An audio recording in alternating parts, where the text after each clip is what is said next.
just out here in the woods, midwinter foraging again. There's not much around at the moment, fungus wise. There's common inkeps, but I don't eat those. But there's lots of velvet shanks and turkey tails. So here's some beautiful clusters of young velvet shanks on a dead tree trunk. These are just the little buds, getting a bit bigger.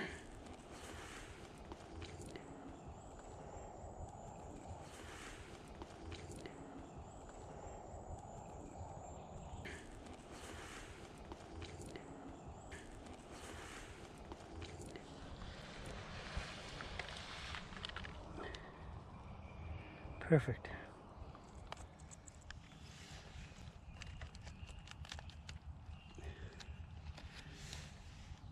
That's a beautiful little cluster. Lovely sort of pale cream gills, white spore print. Sometimes you see the little white dusty layer on top of lower ones. Looks a bit like mold, but that's the spores coming out from the ones above it. It's a beauty.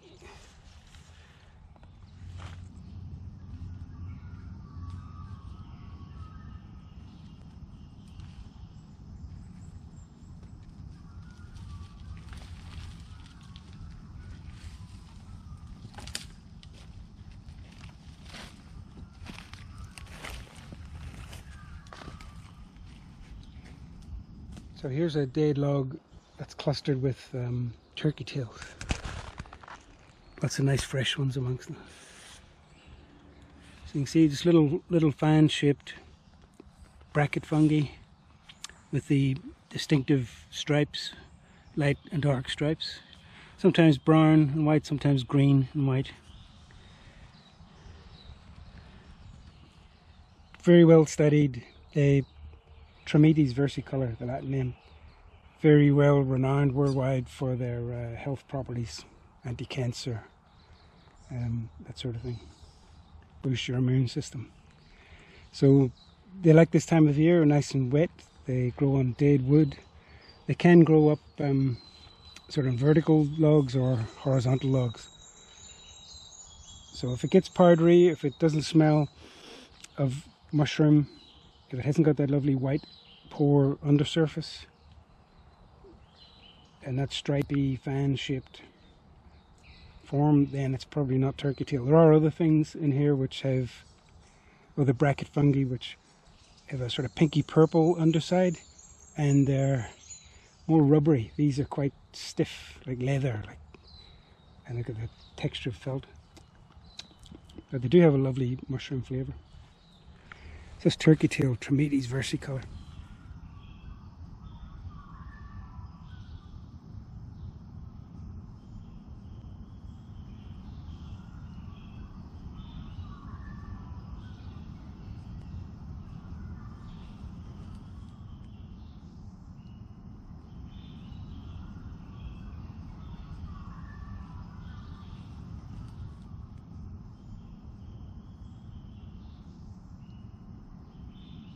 So here's a few of these common inkeps. So these are ones I don't eat. They're getting a bit old now, they're starting to turn inky. But here, over the back here, there's a nice young one. They can easily get 3-4 times that size. But apparently they don't agree with alcohol, so if you had a drink within a day or two either side of eating one of these, apparently it can make you sick. There's some compound in here specific to this one. So if you're teetotal, this should be fine to eat. Middle of winter, they can look spectacular when you find them, but they're just not on my agenda. And this is them getting quite old and turning inky. They're good for 3-4 days above ground, unlike the shaggy inkeps, which tend to deliquesce quite quickly. So I love the shaggy inkeps, the big sort of white cigar you get on the green grass. But these ones, the common inkep, nice fungi, but not for me.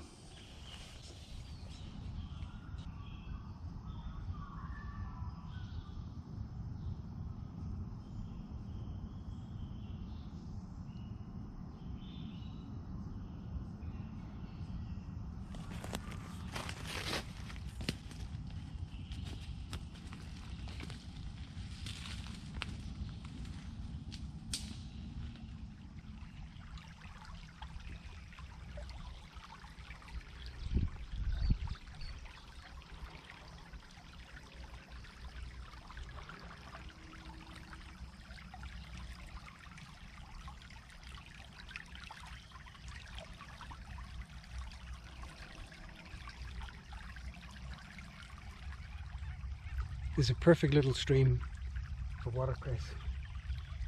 Way clear of anything industrial, and fast flowing water, stony bottom stream. So I'm just going to pick a bunch of these above the water line, clear of any bugs in the water.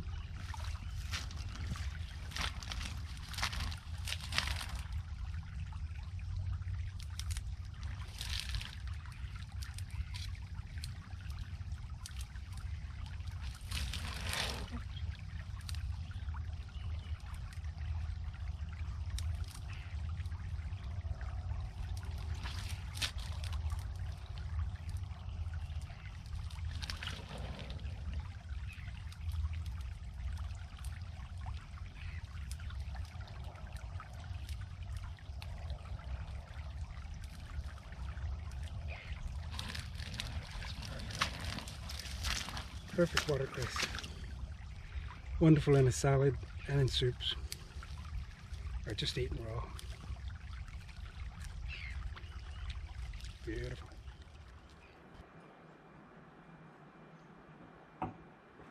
Well, that was a very successful forage out there this morning. This is what I was primarily going for: velvet shanks, mushrooms, and turkey tail fungus, little polypore bracket fungus. So they're both very hardy. They grow in the middle of winter.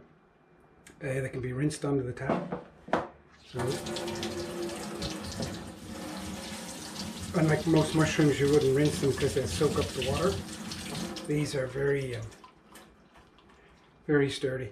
I found them with ice coating the top of them on a frosty morning, and they're still perfectly fine. It doesn't do them any harm.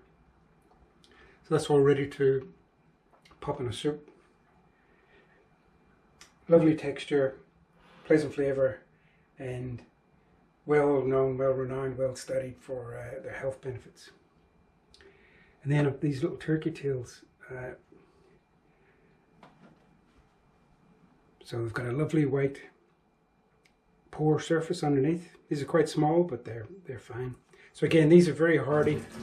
So you can just rinse them under the tap, scrub off any dust or bits of bark from the tree in this case.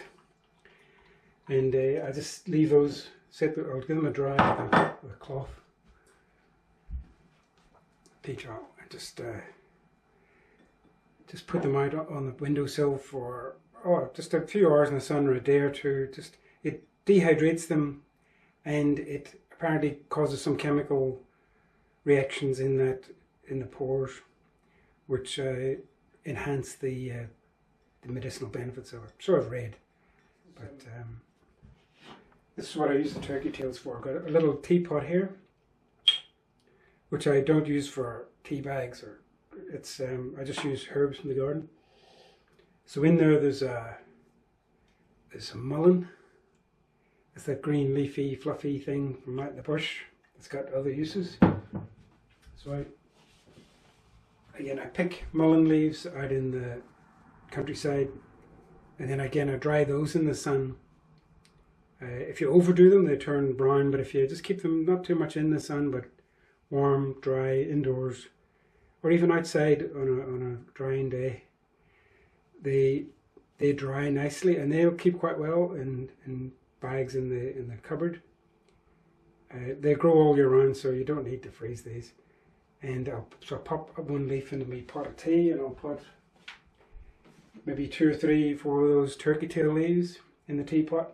And in there, I just made this morning. It's got bay leaves, just from around the garden, whatever's in season, sage, rosemary, mint, stingy nettles. Let's go around with the scissors and the little sieve, pick some stingy nettles. They are wonderfully nutritious.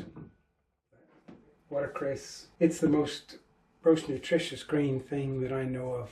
I've got a garden full of kale and broccoli and herbs and other veggies and root veggies. This is the pinnacle. I saw a chart once of all the nutritional ingredients of different green leafy things, and watercress was the top of the chart.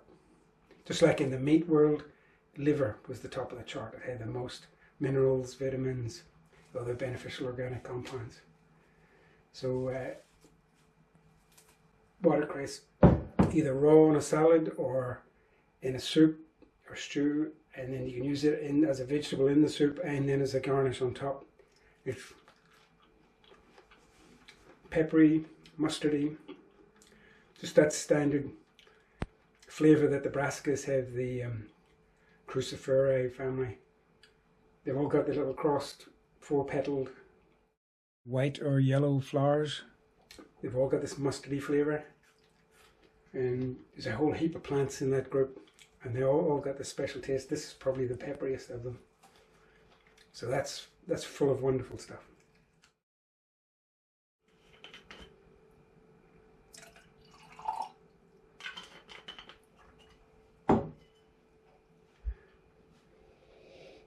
So here's to wild food and wild wine and good health. Sláinte.